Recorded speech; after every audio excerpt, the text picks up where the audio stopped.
Right, so now to international relations expert Thembisa Fakude joins us now for more. Mr. Fakude, good to have you, and thank you very much for your time.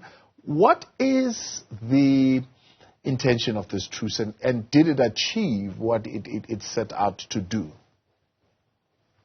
Well, the intention is merely to boost Netanyahu's propaganda strategy of portraying himself as the savior of the Israelis and the one who has assisted to release the hostages that were held by Hamas.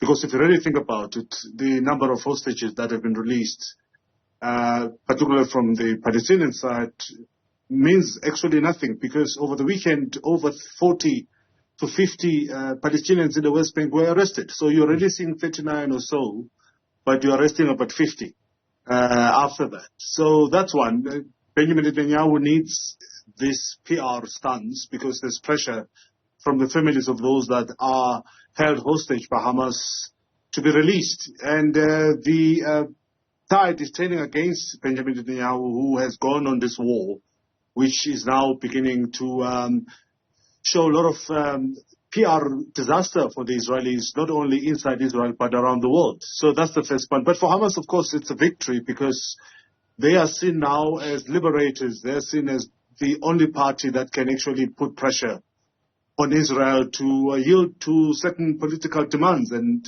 what happened over the weekend has, to an extent, boosted Hamas's position, particularly both in the West Bank and in Gaza. But pretty soon they will have no more hostages to negotiate with, and the Israeli Prime Minister already indicating, even after this 4-day ceasefire, that they're going right back to their military operation in full force to eradicate Hamas.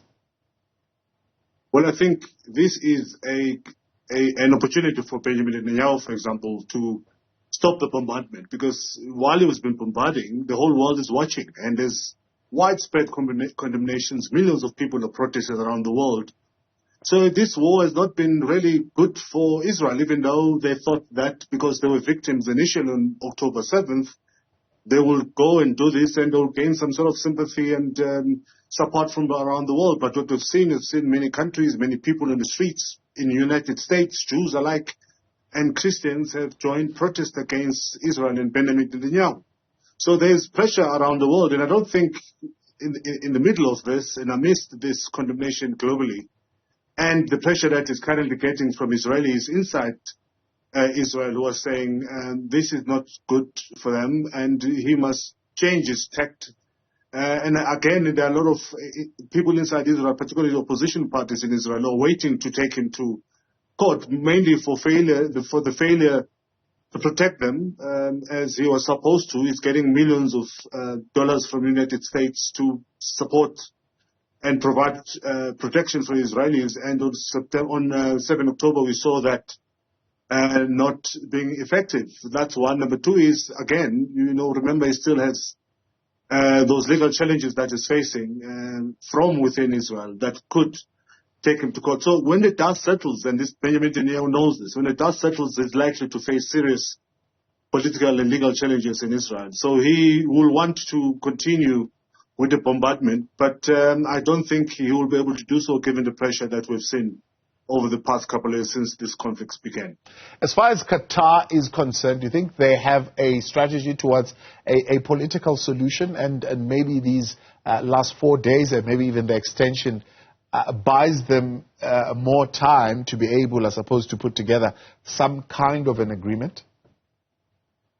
Well, I think Qatar is one of the main winners in this whole thing. I mean, they've insisted, for example, that the reason why they've maintained ties with Hamas and continue to host Hamas in Doha is because they know that Hamas at some point will agree to negotiate, and Israel and the United States will want to negotiate with Hamas, and we see that happening exactly as the Qataris predicted. So they will continue doing so, and I think at the moment within the Arab streets and in this whole conflict, Qataris, not only have they been uttering appropriate words of condemnation, including some of the royal family in Qatar, but also their politics have been on a positive side of history, particularly when it comes to this conflict. So Qataris continue to play a very important role, and they are doing so right now. And chances are, I think, they'll want to achieve a permanent ceasefire. They will never give up their attempts in terms of achieving a permanent ceasefire in this conflict.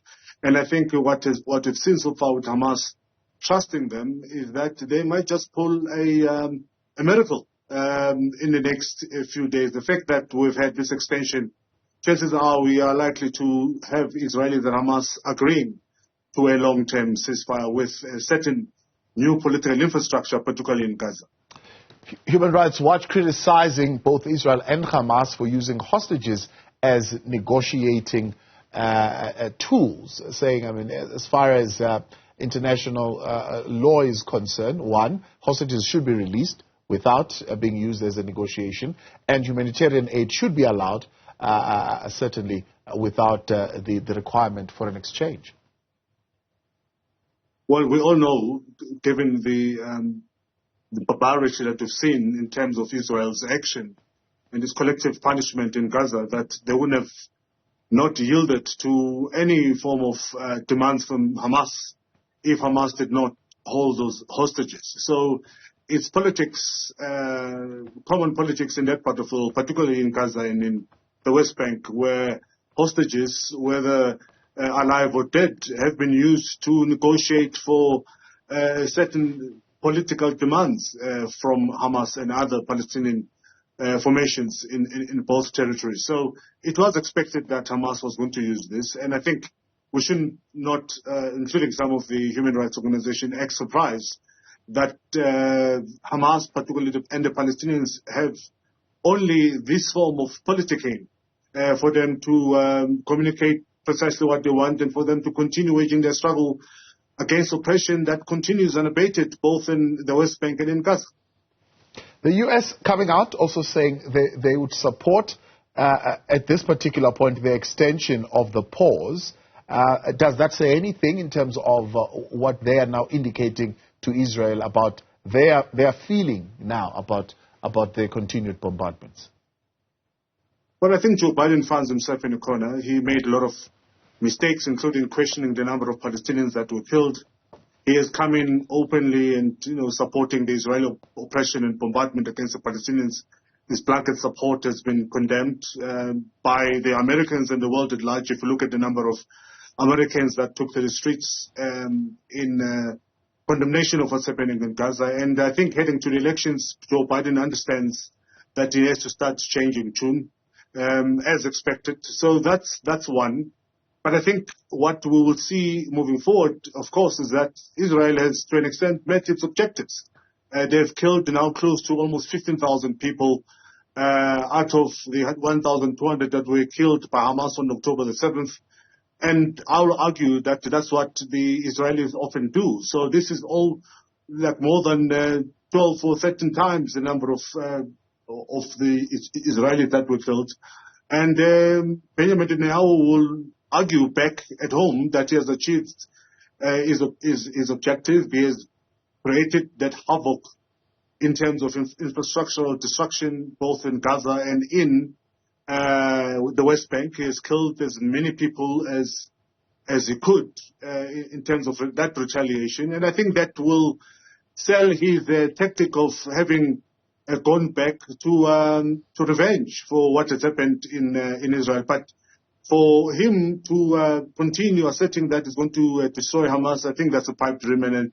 And of course, the Israeli army and himself realize that that's not going to happen. We haven't had any numbers of the Hamas that has been killed in Gaza. The only numbers that we've seen escalating on a daily basis is the death and mayhem, particularly in displacement of people, particularly of women and children.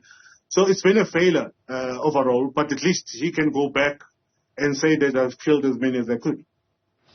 And as far as I suppose the Palestinian Authority is concerned, where are they in this whole matter? Because South Africa has said, look, we have no bilateral relationship, for example, with Hamas. We've got bilateral relationship with the PA. Where are they in this conversation? That was a good question. Where are they? I mean, they are commenting along the sidelines.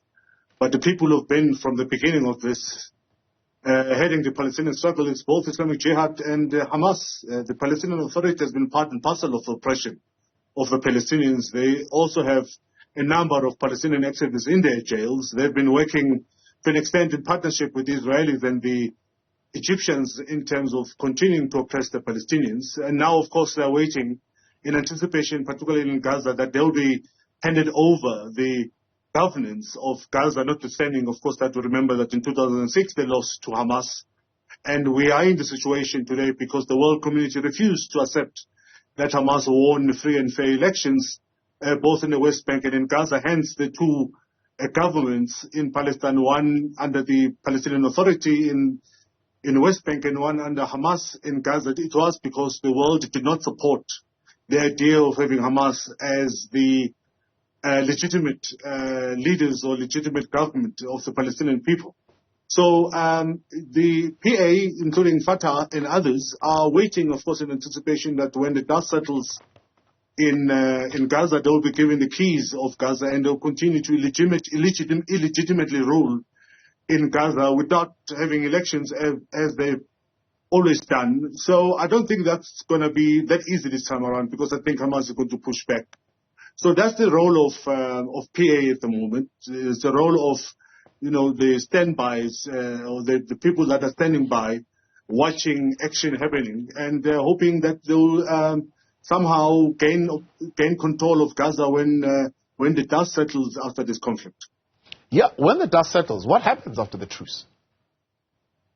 But when the dust settles, we're going to have a huge stretch of land that's going to be, at least for now, controlled by the Israelis.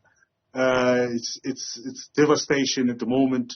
Most Gazans have been pushed away from their homes, living a very huge kind of buffer zone between northern Israel and Gaza. So what is going to happen after this? I mean, we've heard what Joe Biden has said. Joe Biden has said that Israel is not planning to take or retake control of Gaza, but we know what's going to be happening now. I think it's going to be another puppet government, and this time around it's probably going to be under the rule of PA, because there is no way that Israel is going to rule that part of the world. Not, of course, notwithstanding that we've had rumors and reports that because there's been some gas and oil discovery off the coast of Gaza, they want to control that part of the world so that they can continue benefiting from the boons of gas and oil. But I think what we'll see happening, you're going to see a constant fight, if that was to happen, a constant fight. But moving forward, the geopolitical reality of the region is certainly not going to be the same.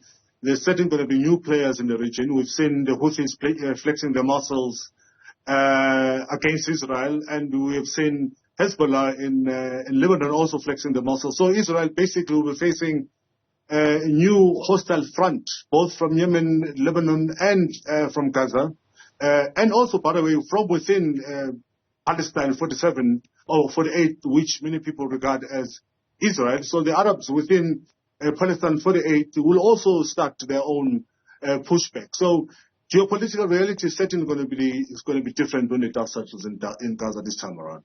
Thembisa Fakude, I appreciate your time. Thanks so much for coming on. International relations expert there, Thembisa Fakude.